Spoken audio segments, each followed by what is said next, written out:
Hi everyone. So today I want to talk a little bit more about what your customers want. But firstly, why is it important to know what your customer wants? Because that's what they would pay you for. They would come back again and again and pay more and more, and they would tell their friends. So giving the customers what they want is actually the most profitable way to do business. Right. So on the other hand, would be giving the customers what they don't want. Like for the perfect example for this would be a pin submit, right? Where they give their details and very soon after they realize that's not what they want, they complain and you get charged back, right? But on the other hand, if they get what they want, they tell their friends, they buy more and they buy more, and that's good for you. And also you have an asset because the customer likes you, right? So that relationship is an asset. Okay, so I'm going to go on to explore this to make a very bold statement here, which is that your customers don't know what they want.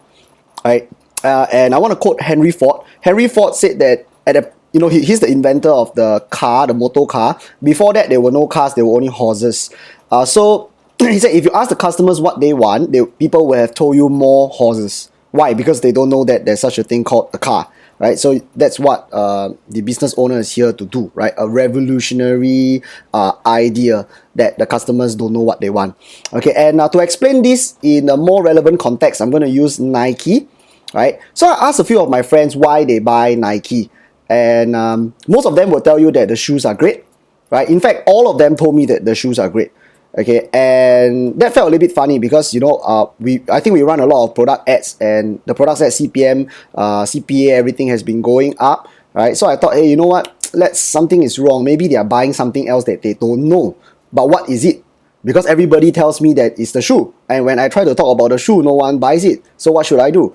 Okay, and Extra Firestone actually gave some idea that it's the brand, and I kind of got this idea from the books that I read, like Elon Musk, Steve Jobs, Bill Gates. There was always some kind of a dream, some kind of a goal that they were trying to sell. And in fact, for the first 10 years that when they were pursuing the goal, it was a failure. They didn't achieve it. It was only after 10 years, then after that, they achieved their goal. So all along, people was buying this dream, right? So I designed, okay, let's go and test this out. So I designed, the team came up with two kinds of ads, right? One that talks about the product without the story, and another kind of ad that just focus on the story without the product, right?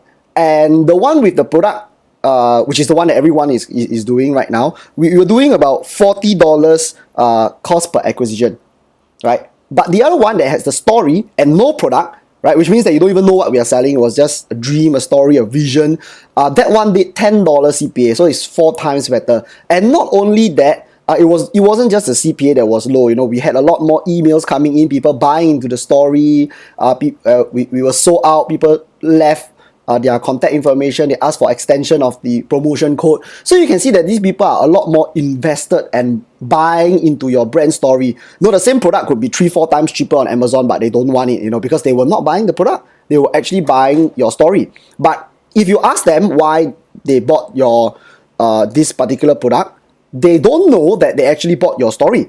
They think that they bought your product, right? So that's something that we have to learn about our customers.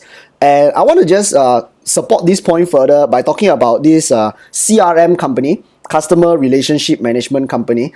What it is, they did a lot of, I think, sales software for companies, and so their customers were companies, and these companies gave them a lot of feedback saying that, we want this, we want that, we want this, we want that. And they built all these features and nobody used them. So they actually listened to their customers, right?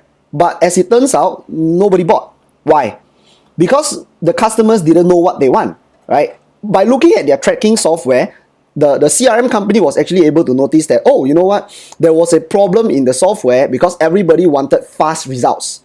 Right? They wanted to see things within 1 or 2 weeks, but their software could only work 3 to 6 months. So all the benefits that came 3 to 6 months later were no longer important because nobody was willing to pass the first week. But the customers didn't know. The customers just told them what they want, but the customers themselves didn't know that they were not willing to wait that 1 to 2 weeks. So listening to your consumer is not just about their words, right? You also have to watch their actions and think about world trends, market trends to determine what they want. Okay, so but there are two. I think there are two kinds of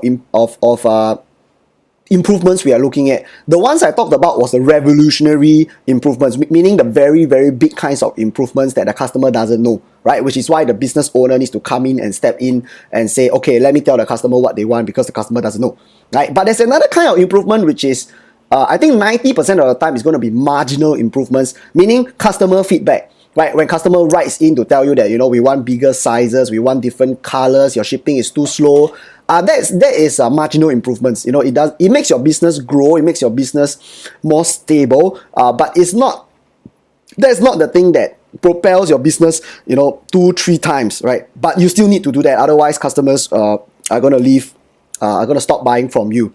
All right, so yep, that's all for giving your customers what they want. Thank you very much for watching.